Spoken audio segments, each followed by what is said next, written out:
Hi and welcome back. Now in this chapter, I want to give an introduction on to Azure storage accounts. So Azure storage accounts is basically used for storage of data in the cloud, basically in Azure. Now in Azure storage accounts, you have different services in place.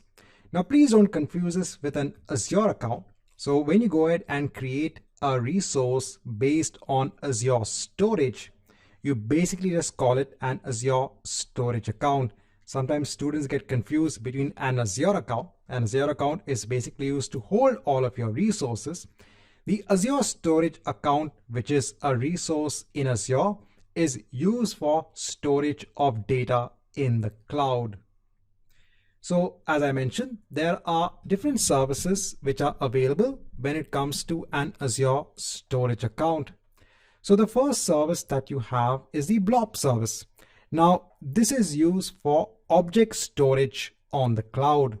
So let's say you want to go ahead and store videos or audio files or image files. You can go ahead and make use of the blob service.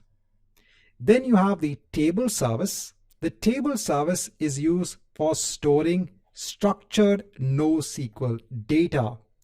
So over here in the table service, you can actually go ahead and create a table as shown over here.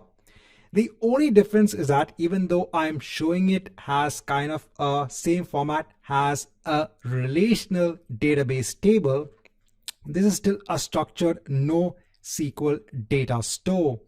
So over here, all of these are basically based on key value pairs. And I'll explain this when we actually go on to the table service itself.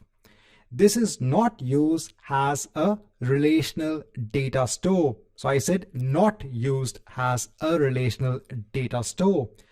So keep this in mind. As I mentioned before, when we actually go through the table service, I'll explain this in more detail. And then you have the file service. So the file service allows you to create file shares, and your virtual machines, whether they are in Azure, whether they are in your on-premise network, they can actually go ahead and connect onto these file shares. And again, we'll go through an example just to explain this service in much more detail. Now, there is one more service that is available in Azure storage account, and that's the queue service. So this is a messaging service, a basic messaging service that is available as part of Azure storage accounts.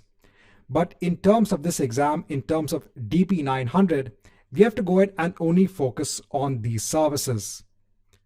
Right, so in this chapter, we want to give an introduction on to the Azure storage account service.